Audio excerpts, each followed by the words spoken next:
Buenas tardes, ¿cómo están ustedes? Vamos entonces a la segunda clase, última clase de este ciclo sobre intervenciones desde la coordinación, desde el rol de coordinador.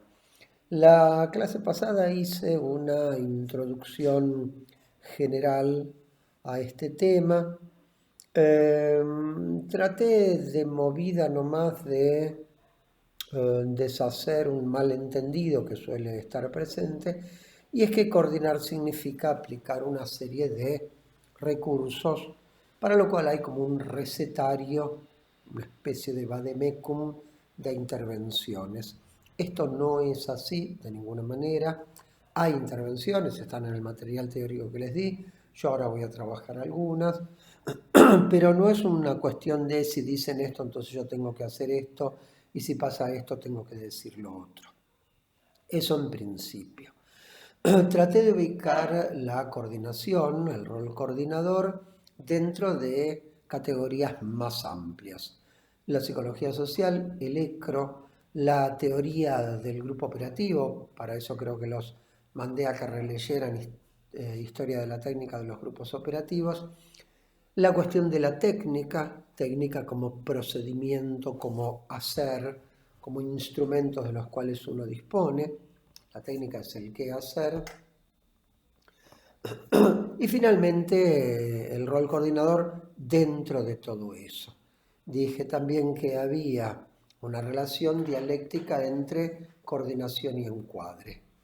El coordinador instaura el encuadre, el equipo garantiza el encuadre, pero también el encuadre sostiene a la coordinación. Quiero decir, no se puede coordinar, no se puede hacer ningún trabajo serio si no hay un encuadre mínimamente instalado, y recuerdan que dijimos que el encuadre son constantes y variables, etc.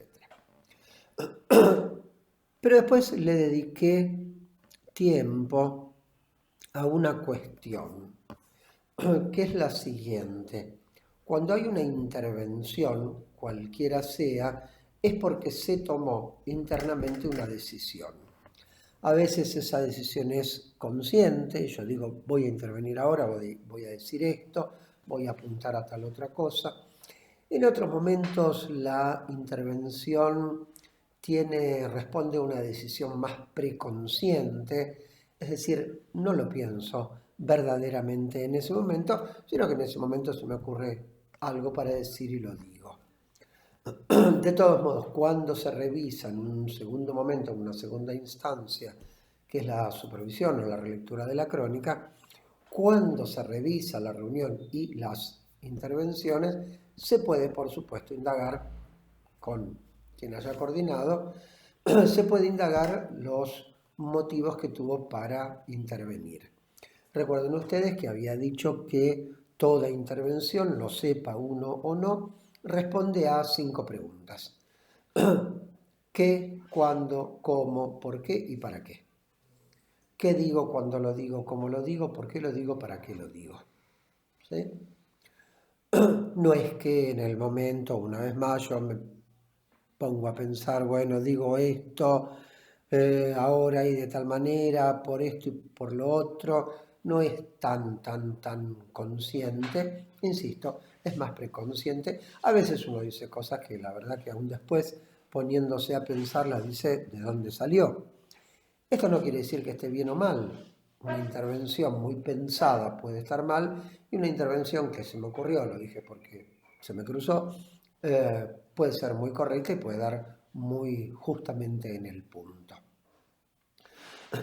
Digo, todo esto para sacarle ese viso tecnocrático que puede llegar a tener la coordinación de grupos o la idea acerca de lo que es coordinar. Coordinar un grupo es tener un diálogo con el grupo. Con el grupo quiero decir con los integrantes. Y uno puede entender cualquier reunión grupal como eso, como un diálogo, como un ida y vuelta entre el existente grupal, la intervención de la coordinación, el nuevo existente, o sea, la respuesta, ida y vuelta, ida y vuelta, ida y vuelta. A veces hay reuniones que ameritan hablar más, hay reuniones donde amerita quedarse más callado, hay estilos personales, esto es inevitable, hay estilos personales, hay gente que habla más, hay gente que habla menos, Hay gente que tiene dificultades para callarse la boca, entonces hablan de más siempre. Y hay otros que tienen dificultades para hablar y entonces siempre se quedan cortos. Estas son cuestiones personales, subjetivas, que inevitablemente cada quien va a tener que trabajar. ¿Sí? Porque nadie es coordinador por coordinar una práctica, dos prácticas. Eso no existe. Uno coordina, aprende a coordinar sobre la marcha. Lo que da a la escuela es un fundamento mínimo, una base, desde la cual cada quien va a ir construyendo su propio camino, su itinerario, su trayectoria como coordinador de grupos. ¿Sí? Luego, dicho esto, lo que acabo de decir de esta manera, lo del diálogo, esto nos lleva a plantear que la coordinación, el rol coordinador, desde donde surgen las intervenciones, es el encuentro, es el resultado, la puesta en acto de un saber, de un métier, de un oficio, en una situación concreta determinada. Quiero decir, los grupos no son todos iguales, hay grupos y grupos. Y aun cuando yo pueda caracterizar a un grupo de esta manera o de la otra, no significa que ese grupo va a ser eternamente igual a sí mismo. Hay momentos en los grupos, hay circunstancias, hay eventos, hay etapas, hay avances, hay retrocesos. Los grupos son, por definición, algo dinámico. Por algo se habla de la dinámica grupal. Entonces, la coordinación también tiene que ser dinámica. ¿Por qué? Porque uno tiene que seguirlos a ellos. El grupo no tiene que seguirme a mí, yo tengo que seguirlos a ellos.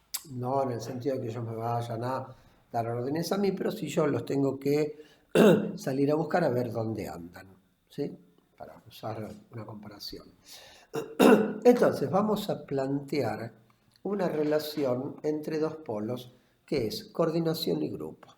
Un grupo cambiante, variable, etcétera, etcétera, con etapas, avances, retrocesos, tarea, pretarea, lo que sea. Pero de ese lado la coordinación.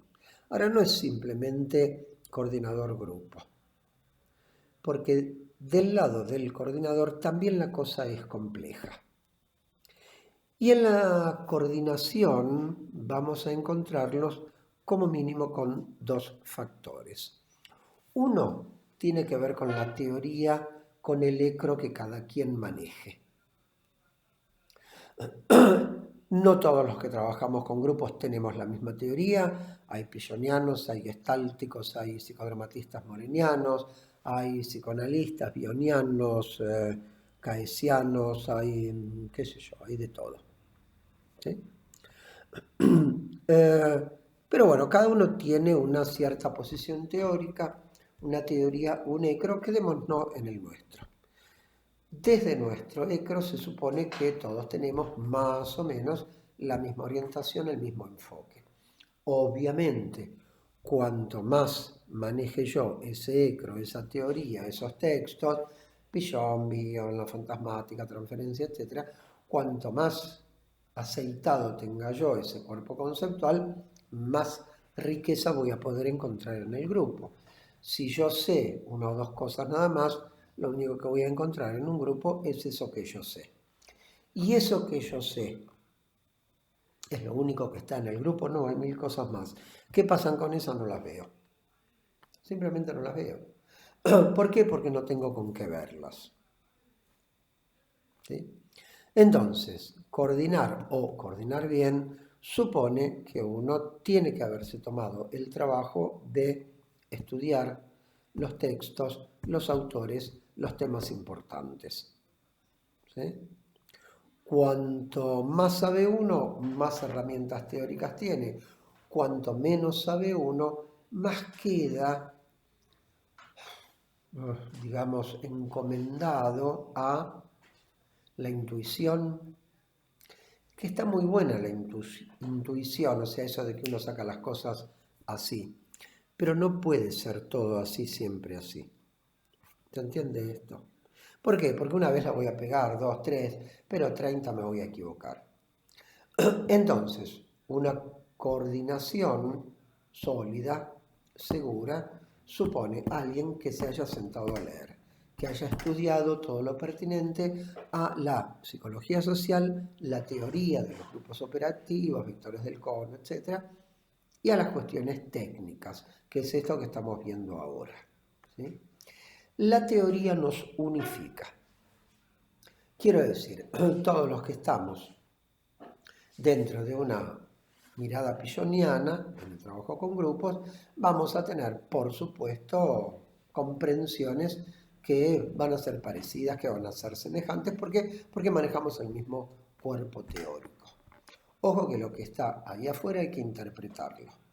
Y yo interpreto, quiero decir, le doy sentido a eso que tengo ahí afuera, una reunión grupal, un evento, una situación, yo voy a decodificar eso en función del esquema teórico que tengo. Esto vale para la psicología social o para cualquier cosa en la vida. Y si mi esquema teórico, mi ecro interno anda medio desajustado, puedo terminar diciendo cualquier cosa, verdaderamente cualquier cosa. Veía ayer en la tele toda la marcha anticuarentena, qué sé yo, un tipo que lo reportearon contador, o sea, fue a la universidad. Decía que no le iba a dar la vacuna a los hijos porque la vacuna les cambiaba el ADN. Disparate. Una vacuna no te cambia el ADN. Para nada. Y es difícil entender cómo alguien con formación universitaria puede decir semejante barbaridad. Quiero decir, las cosas, la vacuna, el evento en el grupo, lo que sea, yo le voy a dar sentido, significado, de acuerdo al marco referencial que yo tengo. Yo supongo que ese contador sabe hacer balances, que se dedique a eso, porque de otra cosa evidentemente no tiene ni idea. Nosotros no tenemos que ser expertos en todo, pero tenemos que poder dar cuenta de una situación grupal. Para eso entonces la cuestión de la lectura de los textos es inexorable. Ustedes están en tercero, están ya cerca de terminar, en condiciones muy peculiares, pero están cerca de terminar. A ver, uno aprende en el grupo, contra el grupo, con los docentes, con la ficha. Todo eso está muy bien, la didáctica es grupal. Pero el aprendizaje es individual. Si el día de mañana alguno de ustedes se sienta a coordinar un grupo, no se va a sentar con su grupo atrás y con sus coordinadores atrás. Cuando uno coordina está, como decía Bonavena, decía el boxeador tiene mucha gente alrededor, pero cuando suena la campana te dejan solo con el negro en el ring y hasta el banquito te sacan.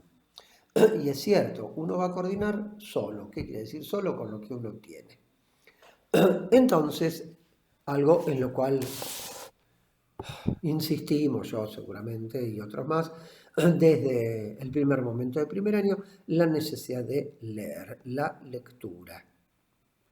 Pillon, Bion, Nanciero, que puedan leer de Freud, los textos sobre transferencia y contratransferencia, fantasía inconsciente, todos esos temas que van a estar presentes claramente en una reunión grupal, conceptos que son necesarios para que yo me pueda manejar frente a eso.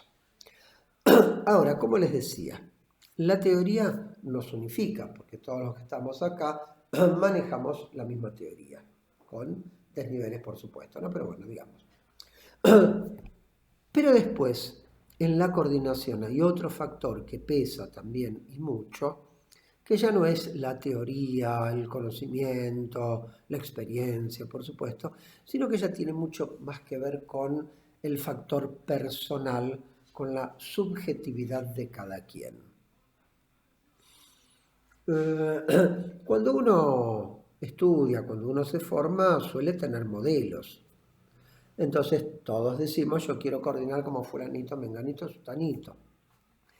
La verdad que después no, porque cada uno va a hacer su camino y cada uno tiene que encontrar su forma, su modo, su estilo particular de coordinación. Entonces, en la persona del coordinador hay dos cuestiones adentro. Uno tiene que ver con su rol profesional, teórico, técnico, etc. El otro tiene que ver con su subjetividad. ¿Qué quiero decir con su subjetividad? Su estructura de personalidad, sus deseos, sus metas, sus temores, sus discursos, su forma de pararse y sentarse frente a otros, la relación, el tipo de relación que uno puede llegar a establecer con los otros en función de lo que significa coordinar. Ustedes han tenido distintos coordinadores, coordinadoras, ustedes saben que hay distintos estilos que no todos coordinan igual. Está bien, así es, así tiene que ser. Pero esto plantea una segunda demanda. La primera demanda es estudiar, ¿sí? Estudiar los textos. Hay que leerlos e incorporarlos. La segunda demanda que plantea esto tiene que ver con lo propio, con lo personal, con lo subjetivo. O sea, con aquello que llamamos la actitud psicológica. Ustedes ya han tenido clases sobre actitud psicológica, vuelvan a esos textos, vuelvan a esas fichas, porque la actitud psicológica se pone en juego en la coordinación. Claro, cuando la cosa en el grupo viene fácil y livianito, y el grupo trabaja y están en tarea y qué sé yo, es más fácil. La demanda verdadera aparece cuando hay conflictos en el grupo, cuando están en pretarea, cuando la dinámica viene complicada, cuando están trabados en el abordaje. Ahí es donde uno tiene que empezar a poner más. ¿Se entiende esto? De alguna manera, como pasa con un bebé. No quiero decir que el grupo sea un bebé de ninguna manera. Cuando el bebé está bien, de buen ánimo, tranquilo, come y duerme, joya. El tema es después, cuando se complica. Ahí es donde uno tiene que poner. Por lo tanto, no se trata solamente de reflexionar acerca de qué sé, qué no sé, cuánto no sé, cómo hago para saber más, sino que también se trata de mirar el otro costado, el otro aspecto más personal, más subjetivo, más psicológico, más de uno. Uno tiene que ser consciente de cuál es su modalidad o su estilo como integrante de comunicación, que va a ser bastante parecido al que tenga como coordinador o observador. Uno tiene que ser consciente de dónde le aprieta el zapato, de qué dificultades tiene, de qué situaciones uno no se banca o lo ponen mal, de dónde uno falla, eso que hoy llaman las fortalezas y debilidades, ok, eso. Pero además de ser consciente de eso, uno tiene que trabajar sobre eso.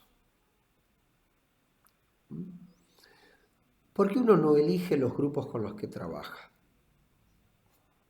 El grupo viene, el grupo está dado, estoy diciendo, no, este es un grupo. Uno no elige, uno no selecciona. Y entonces, como no selecciona, como por ética profesional, tiene que trabajar con lo que esté ahí, entonces ahí uno es donde se ve interpelado no solo por lo que uno no sabe, sino también por las dificultades personales subjetivas de cada quien. ¿Son inevitables las dificultades personales? Sí, son inevitables. Todo el mundo las tiene, todos las tenemos. Y es inevitable no saber, por supuesto que es inevitable, nadie sabe todo. ¿Qué hay que hacer entonces? Hay que trabajar. Trabajar para aprender aquello que uno no sabe o aprendió mal o lo tiene muy colgado con alfileres, por ejemplo, supuestos básicos, pero también trabajar sobre uno. Sobre su disposición, sobre su conexión con los otros, sobre su tolerancia, su permisividad, su descentramiento, esas cosas que componen la actitud psicológica. Porque a veces uno está coordinando y se enfrenta con un grupo, una situación grupal, lo que sea, donde uno se da cuenta que no va. A veces es porque efectivamente no entiendo lo que pasa, ¿sí? Y no tengo qué sé yo, están en pleno supuesto básico de dependencia y yo no tengo idea lo que es el supuesto básico de dependencia, porque cuando dieron la clase falté y después no leí la ficha, y entonces lo puedo tener ahí adelante que no lo voy a reconocer. Me falta un instrumento. Sería un obstáculo epistemológico en la coordinación. Pero ojo que muchas veces, yo te diría que la mayoría de las veces, el problema no pasa por el saber, por la teoría, por lo epistemológico, sino que el problema pasa por lo epistemofílico. O sea que uno, un coordinador, se encuentra frente a un grupo que le plantea a uno una escena que, para mí, una escena temida. Y ahí me trabo. Ya no sé qué hacer. Y aunque sepa lo que tengo que hacer, por ahí mi angustia, mi conflicto es tan grande que de todos modos no lo puedo hacer. ¿Se entiende esto? Y ojo que eso que para mí es imposible de manejar, porque me genera reacciones transferenciales intensas, al de al lado lo deja indiferente. Y lo maneja tranqui, pues no le pasa nada con eso. Y al otro en cambio lo fascina, porque le encanta, supongamos, situaciones de conflicto en el grupo, peleas. Entonces hay gente que desde la coordinación que no se banca en una pelea. No se bancan la situación hostil porque querrían que el grupo fuera otra cosa. Entonces, realización imaginaria de deseos se plantean como los pedagogos de la convivencia le van a enseñar al grupo cómo se convive, cómo se tienen que tratar, etc. O se van a postular como lubricantes sociales, como el aceite que uno le pone a la máquina para que no roce y no chirríe. Entonces quieren ser eso, quieren enseñar convivencia o quieren ser lubricante de los conflictos. ¿Por qué? Y porque no se bancan la situación de conflicto. ¿Se entiende? El de al lado no tiene problemas con eso y con cara y chau, y al otro le fascina, entonces mete cizaña para que se peleen.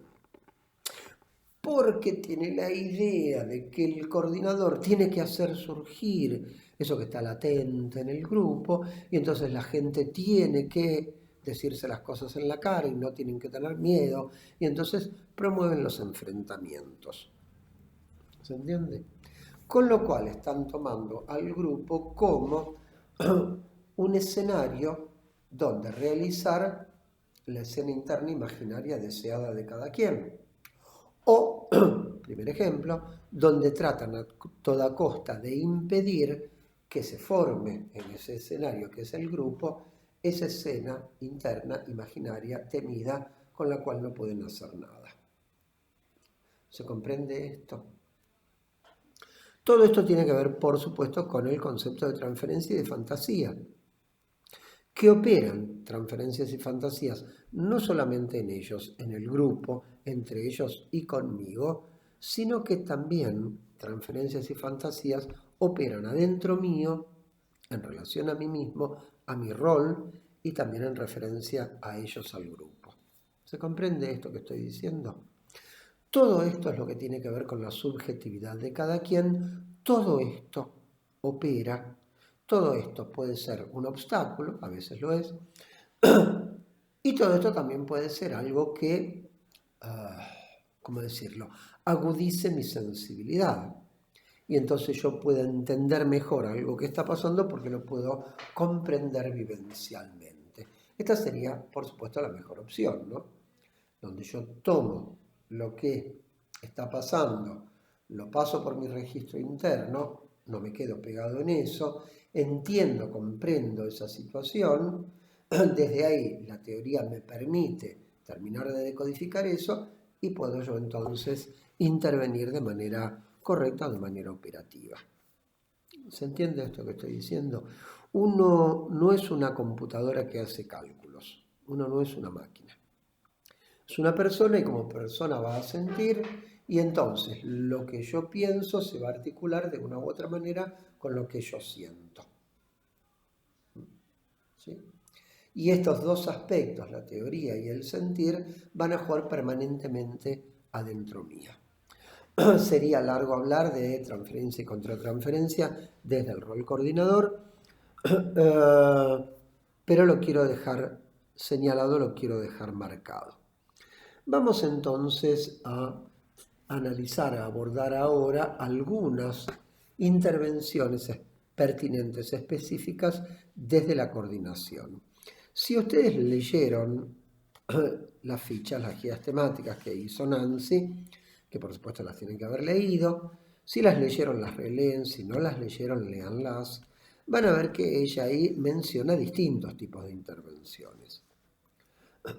Toma, por ejemplo, un artículo de un psicoanalista, psicoterapeuta argentino llamado Héctor Fiorini, donde él enumera una cantidad de intervenciones desde el terapeuta. Queda claro, por supuesto, que coordinar grupos operativos no es hacer terapia, pero tiene obviamente sus puntos de contacto. Algunas de esas intervenciones habrá que reajustarlas específicamente al trabajo con grupos no terapéuticos. Cuestión que se plantea siempre ya que estamos, ¿no? ¿Hasta dónde se trabajan las cuestiones vinculares en el grupo? Porque, a ver, el postulado de Pillon es muy claro. El coordinador de grupo operativo es un copensor que trata de ver básicamente dos cuestiones. La primera de esas cuestiones, la de arriba, es la tarea, cómo se vinculan en función de la tarea. La segunda cuestión, la de abajo, es qué vínculos se establecen entre ellos en función de la tarea. Donde la tarea va en el puesto de mando, por lo tanto, en la mirada del coordinador de grupos, la tarea va en el puesto de mando. Esto no quiere decir que yo cada vez que abro la boca tengo que hablar de la tarea, quiere decir sí que mis intervenciones tienen que tener como meta general ayudarlos a ellos a que piensen en su tarea y en cómo hacerla. Ahora, ¿qué pasa cuando hay situaciones vinculares personales intensas en el grupo? ¿Van a aparecer? Sí. ¿Está bien que aparezcan? Sí. ¿Hay que trabajarlas? Sí. ¿Está bien que se trabajen? Sí. Pero, ¿hasta dónde? Tomemos una situación de pelea en el grupo. Competencias, rivalidades, etc. Supongamos que haya dos personas que sean las que vehiculicen con más ímpetu esta cuestión de la rivalidad. O sea, se sacan los ojos entre ellos, se matan, se agarran de los pelos. ¿Se puede trabajar esa situación? Sí, claro que se puede. ¿Cómo se trabaja? Bueno, de distintas maneras, pero una de las maneras para trabajar es poder tratar de pensar con cada uno de ellos por qué lo fastidia, lo irrita tanto lo del otro. Dicho de otra manera, por qué se enganchan ellos dos y no el resto en esa pelea sangrienta. Obviamente lo que va a aparecer atrás de ahí, que son procesos transferenciales donde cada uno de ellos carga en el otro objetos, situaciones, imágenes, personajes internos. Supongamos que todo esto tenga que ver con el fondo de cada quien, con el complejo fraterno, con la relación con los hermanos, etc. ¿Sí? Pongamos que sea eso. ¿Hasta dónde puede llegar uno en la intervención? Y uno puede llegar hasta decirle, mira, me parece que, o por lo que vos decís, o por lo que ustedes dicen, parece evidente que están poniendo en el otro escenas, situaciones, personajes que son internos, que tendrán que ver con la familia de origen, el jardín de infantes, la escuela primaria o lo que sea. Hasta ahí. Eso, subjetivo, cada quien lo tiene que trabajar afuera del grupo. ¿Por qué? Porque si yo sigo profundizando en esa línea, termino siendo un grupo de terapia. Y no es un grupo de terapia. Si fuera un grupo terapéutico, por supuesto, vamos hasta el fondo. No lo es, entonces la pertinencia desde la coordinación me indica que yo puedo trabajar de velar hasta ahí. Después lo tendrán que resolver en otro lado o no. ¿Sí? Entonces, voy a trabajar ahora 4 intervenciones que me parece que son básicas, están igual en la ficha, lo que pasa es que en la ficha hay muchas más, pero yo voy a trabajar estas 4 intervenciones. Las 4 están extraídas del ámbito de la psicoterapia, pero se aplican pertinentemente al campo del grupo y del grupo no terapéutico, sino del grupo operativo, en este caso grupo operativo de aprendizaje de la psicología social. Digo esto porque hay grupos operativos de aprendizaje de otra cosa y hay grupos operativos que no son de aprendizaje, en el sentido de que no se trata de formar a nadie. Esas 4 intervenciones clásicas son interpretación, pregunta, señalamiento y construcción. Los voy a reordenar por orden de aparición, de lo más simple a lo más complejo, de lo más superficial a lo más profundo. Pregunta, señalamiento, interpretación y construcción. De estas 4 intervenciones, las 2 primeras, pregunta y señalamiento, apuntan a lo manifiesto, aquello que está ahí, que está dado a observar. Las otras 2, interpretación y construcción, apuntan a lo latente, o sea, a lo inconsciente, o sea, a lo reprimido, o sea, a aquello que no está presente y que por lo tanto yo no puedo preguntar por eso. ¿Por qué? Porque si está inconsciente no lo saben. Interpretación y construcción son hipótesis acerca de cosas, procesos, factores, motivaciones que no están presentes en la conciencia, que no son manifiestos, por lo tanto son inferencias que uno hace, ¿no? Para deslindar de entrada. Tampoco es que decirlas de esta manera supone que mi primera intervención tiene que ser una pregunta, la segunda un señalamiento, la tercera una interpretación. No, para nada. Cada una de estas, y no es un problema de secuencia lógica, cada una de estas intervenciones tiene su lógica y tiene su función. Todas son útiles, muy útiles. Ninguna es garantía de nada. Por 2 razones. Primero, porque hay que ver si la intervención fue correcta o no. Por ahí no lo fue. Pero además, porque por más que haya sido correcta, puede ser rechazada o desoída la intervención. ¿Por qué? Por las resistencias. ¿Sí? No hay trabajo, no hay tareas sin resistencias. O sea, que no es que yo diga una cosa y me van a decir, gracias, me esclareció, obtuve la resolución de mis problemas. No, para nada. La intervención es un aporte de información. ¿Para qué? Para que piensen, para que se piensen.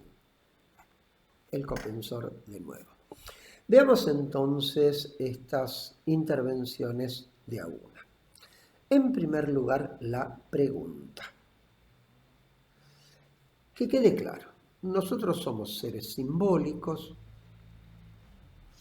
seres de pensamiento, de lenguaje, de afectividad, por supuesto, seres de cultura. Y en tanto seres simbólicos, nosotros buscamos las causas, buscamos los sentidos y por lo tanto siempre nos preguntamos por qué. ¿Por qué? ¿Por qué? ¿Por qué?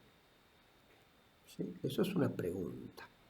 Filosóficamente el tema este de la pregunta lo trabajó Sócrates, donde decía que cuando uno hace una pregunta es porque ya tiene la respuesta, lo que pasa es que no sabe que lo sabe, y entonces él le iba haciendo a la persona una pregunta y otra y otra y otra para que el sujeto llegara a comprender cuál era la respuesta que ya tenía de antemano. Eso se le llamó el método socrático. Freud, 20 y pico de siglos después, 2500 años después, retoma el método socrático, lo convierte en el método psicoanalítico, donde le dice a la gente, bueno, hábleme de usted, ¿qué quiere decir esto?, etc. La pregunta entonces es algo humano y es algo sumamente valioso. Los animales no se preguntan. Las computadoras tampoco. Nosotros le preguntamos a la computadora no se pregunta nada. La pregunta, el interrogante es nuestro. Ahora, hay dos tipos básicos de preguntas. Una pregunta tiene que ver con buscar una información que yo no tengo y supongo que ellos tienen. Por ejemplo, es la tercera reunión seguida que fulanito no aparece. Entonces yo no sé, no tengo datos, él no me avisó, no se comunicó conmigo, entonces yo digo, ¿alguno de ustedes sabe por qué fulanito? ¿Alguno sabe qué pasó con fulanito? ¿Entienden? Por ahí me dicen que no, y me quedo sin saber. Por ahí me dicen que sí, sí, no, lo que pasa es que esto, aquello. Entonces yo pregunto, pido que me den una información que ellos tienen, supongo que tienen, y que yo no tengo. Pero hay otra pregunta que no tiene que ver con obtener una respuesta, una información, sino que es una pregunta que tiene que ver con que ellos se pregunten. Sigamos con el ejemplo. Hace 3 reuniones que fulanito no aparece. ¿Alguien sabe algo? No, nadie sabe nada. Y entonces yo les puedo decir, ¿pero cómo? Ustedes tienen un compañero que está ausente, borrado, hace 3 reuniones y nadie preguntó, nadie se interesó, nadie quiso saber. ¿Por qué? ¿No les suena raro? ¿Se entiende? En el primer caso quiero una información concreta, en el segundo caso los mando a pensar. Les digo, che, pónganse a pensar. Les desaparece un compañero, nadie sabe nada, nadie se molesta. Ojo, acá vale mucho, por supuesto, la manera en la cual uno dice una cosa como esta, porque puede sonar acusatorio. ¿Sí? Preguntas. Busco información, busco que piensen. Segunda intervención, el señalamiento. Señalamiento, señalar, es literal. Yo señalo, yo marco, yo puntúo. Por lo tanto, lo que hago con un señalamiento es llamar la atención. No llamar la atención para retarlos, sino llamar la atención para que pongan su atención en eso y de nuevo se pongan a pensar. Yo puedo señalar únicamente aquello que está a la vista, o sea, lo manifiesto. Hay muchas cosas que están en lo manifiesto, en el grupo, que están en la superficie. Vamos a decir que hay 4 que son las principales o las más importantes o las que engloban al resto. En principio, la gente habla. Somos seres de lenguaje, la gente habla. Por lo tanto, el discurso individual y colectivo, el que van armando entre todos, eso es algo como para señalar. Yo puedo señalar algo que dicen o algo que no dicen. Porque también se habla por omisión. ¿Sí? Bueno, mire, hace 57 minutos que estamos hablando, nadie dijo nada de la clase. Estoy señalando un hecho. Puedo señalar conductas reiteradas, puedo señalarle a alguien que siempre llega tarde, o puedo señalarle a alguien que, qué sé yo, agarra el micrófono y no para nunca de hablar. Es un señalamiento. Entonces, de lo manifiesto vamos a tener los discursos, vamos a tener las acciones, los actos, lo que hacen, vienen, faltan, entran, salen, se cuelgan, se descuelgan. Y también es manifiesto y se pueden señalar los climas afectivos. Uno puede decir, por ejemplo, qué denso que está esto hoy, ¿sí? Qué clima que hay acá, qué espeso que está todo. O uno puede decir por qué tienen esas caras, o porque están tan tristes, o porque están tan exaltados. ¿Se entiende? Yo señalo algo que está a la vista. Discursos, actos, climas afectivos. Son útiles muy. ¿Por qué? Porque la gente no tiene conciencia de todo aquello que pasa en el grupo al cual pertenece. Por ejemplo, una devolución de emergentes. O sea, el observador toma la crónica y en su momento hace su intervención y lo que devuelve son los emergentes. Los emergentes, por definición, son manifiestos. Si emerge, está a la vista. Es notable el efecto que le produce a la gente cuando escucha una devolución de emergentes. Sobre todo si no están entrenados en psicología social, o sea, un grupo cualquiera, hacerles una devolución de emergentes. Digo, empezaron la reunión así, plantearon esto, aquello, después lo demás, y se van a quedar mirando y decir, todo eso pasamos sin ese orden. Sí. Entonces, uno hace un aporte de información importante con la pregunta, con el señalamiento. Pero ¿qué pasa? Ni la pregunta ni el señalamiento explican el porqué. No dan cuenta de los motivos y por ahí tampoco de los sentidos, de los significados o de las metas. Para eso están las otras dos intervenciones, la interpretación y la construcción.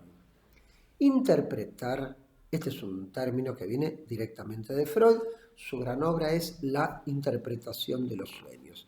Y él decía que interpretar un sueño era develar el sentido oculto del sueño.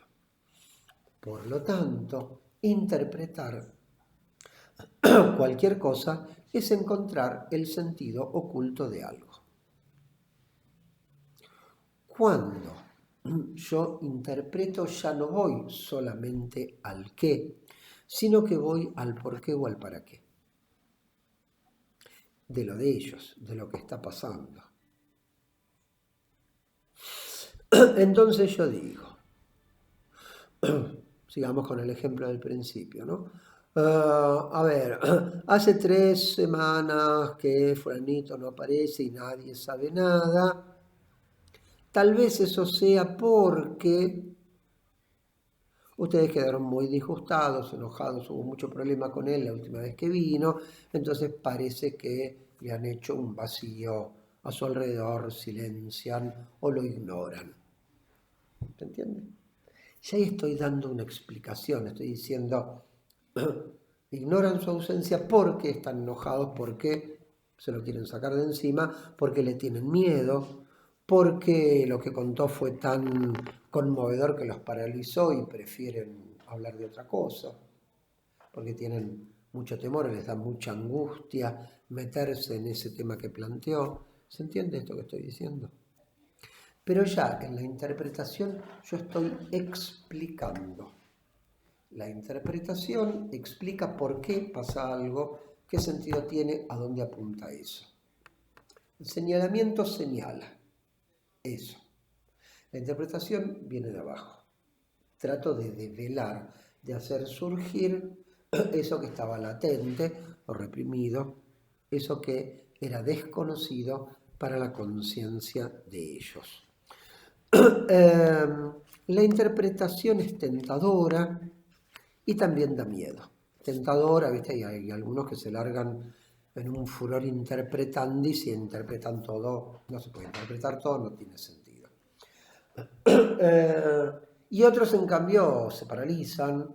Hay algunos, sobre todo al principio, que tienen una interpretación y no la quieren decir, entonces empiezan a hacer preguntas y preguntas y preguntas, pero son preguntas medio capciosas que tratan de ir llevando a que la gente diga lo que ellos ya saben y no se animan a decir. ¿Se entiende esto? O sea, les da miedo interpretar, mandarse con una de esas, entonces tratan de llevarlos para que digan, para que lo entiendan, no lo digan a su manera. La interpretación es un gran recurso bien usado. Digo con esto que se puede usar mal, por supuesto, como cualquier cosa que se puede usar mal. Uno con un bisturí puede operar y extraer un tumor o puede matar a alguien. Y el instrumento va a ser siempre el mismo. ¿Es útil? Sí es útil, hay que usarlo pertinentemente. No es el único, por eso estoy hablando de otros 3, más los que no voy a mencionar por cuestiones de tiempo, que son las que dice Fiorini, búsquenlo ahí. Ahora, la interpretación siempre es puntual. Quiero decir, yo interpreto esto. y lo otro, y lo otro, y lo otro. ¿Sí? La interpretación, de hecho, es un recorte, toda intervención es un recorte, no puedo señalar todo, ni interpretar todo, entonces yo recorto. Pregunto, señalo, interpreto. Frente a una intervención, ya lo dije, tengo que ver la respuesta de ellos. Puede ser que me digan, ay, qué bien, y resulta que estaba mal, y me están alimentando para que me siga equivocando. Me dicen, sí, usted sigue así nomás, que vamos bien. Ellos van bien, yo no. O puede ser que la intervención sea muy ajustada y me la reboten. ¿Por qué? Porque era muy ajustada y por resistencias, entonces no quieren enfrentarse con eso. Insisto, no se trata de interpretar todo, porque es un disparate, pero sí la interpretación es un recurso muy útil porque me permite avanzar removiendo y haciendo que ellos aumenten su grado de conciencia, de conocimiento sobre ellos mismos, sus tareas, sus conflictos, etc. Pero hay un cuarto recurso que es la construcción, que esta es más difícil. Y es muy, muy, muy poco probable que a uno se le ocurra una interpretación, una construcción mientras se está coordinando. La construcción sería develar el sentido oculto, no de algo puntual, sino de un largo recorrido. Una evaluación bien hecha es una construcción. Y puede ser muy corta, pero va muy a lo profundo, profundo. Por ejemplo, yo les puedo decir en una evaluación, agarro todas las crónicas, me las releo todas, trabajo con la observación, vemos esto, aquello, lo otro, lo que pasó, etcétera, etcétera, pienso, y por ahí entonces llegó una formulación sencilla. Sencilla, pero muy escondida, muy en lo hondo, que a mí me permite, en todo caso, ver las ramificaciones y agrupar y englobar todo. Yo les puedo decir, en una evaluación, en una construcción, les puedo decir, bueno, ustedes se pasaron todo este cuatrimestre tratando de que no surgieran diferencias entre ustedes porque tienen miedo que las diferencias los lleve al choque y a la disgregación grupal. 20 palabras, les interpreté 4 meses. No es algo que a uno se le ocurra mientras se está coordinando. Estas son cosas que a uno se le van formando en la cabeza en la medida en que va y viene en el trabajo, la lectura de la crónica, va, viene, va, viene, va, viene, y entonces al final uno llega a entender, a comprender ciertas cosas que están muy profundas. ¿Se entiende? Si uno no llega a la construcción, no llegó, ¿qué va a hacer? ¿Qué se le va a hacer? A veces uno no llega. Lo mejor sería, por supuesto, poder llegar a una formulación de ese tipo sintética, abarcativa, explicativa, profunda, pero que tiene que ser correcta. O sea, la construcción no es el lugar para el divague o el disparate o el delirio de la coordinación. No, sino que es el momento en donde, o la instancia en donde, todo lo de ellos, más todo lo que yo puse, que leí, lo que sentí, etcétera, todo eso termina como plasmando en una fórmula muy condensada que a mí me permite explicar muchas cosas. Pero, digamos, estas son las 4 intervenciones básicas verbales, porque después tenemos las técnicas de acción, gestálticas, psicodramáticas, otro tema. Y después, bueno, tienen para leer lo de Fiorini porque son en realidad como acotaciones o ampliaciones o agregados a estos 4 puntos fundamentales que yo les acabo de decir. Uno usa instrumentos, los puede usar bien o mal. Si los usó bien, genial. Si los usó mal, tiene que reconocerlo, corregirse y entonces aprende. No es un drama equivocarse o que me digan, mira, acá le erraste, le erré, mala suerte. Lo importante es la disposición para aprender y uno aprende de sus errores. Aquel que no se equivoca no aprende. El que dice que no se equivoca, en realidad lo primero que no aprende es que sí se equivoca y ese no aprende nunca nada. O sea, no es pecado equivocarse, Si es pecado ser necio, no querer reconocerlo. Uno tiene que trabajar sus debilidades y de esa manera será de a poco cada día mejor coordinador. Es decir, estudiando, trabajando sobre uno, sus errores, etcétera, etcétera.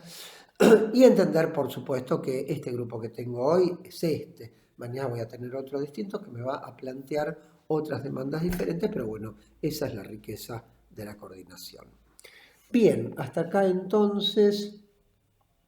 Espero que estas clases hayan servido. Insisto, relean por favor Historia de la técnica de los grupos operativos como marco general. Lean el material teórico que escribió Nancy, que está muy bueno, muy claro, muy sintético. Dejo acá. No sé si nos volveremos a ver o si ustedes me volverán a ver a mí, pero yo a ustedes no los veo. Qué sé yo. No parece que vayan a volver las clases de acá a fin de año, no para nosotros por lo menos, las clases presenciales me refiero. Así que bueno, espero que sigan todos bien, que, a ver, hay que cuidarse, no hay que hacer tonterías porque el bichito no distingue ideologías, así que no importa, yo estoy a favor o en contra de esto y de aquel, si me descuido me va a agarrar. Por lo tanto, bueno, cuidarse todos, esperemos que esto vaya bajando, ¿sí? Y bueno, adelante, nos volveremos a ver o no, y si no nos volvemos a ver, felicidades para todos por terminar la carrera. Hasta luego, gracias.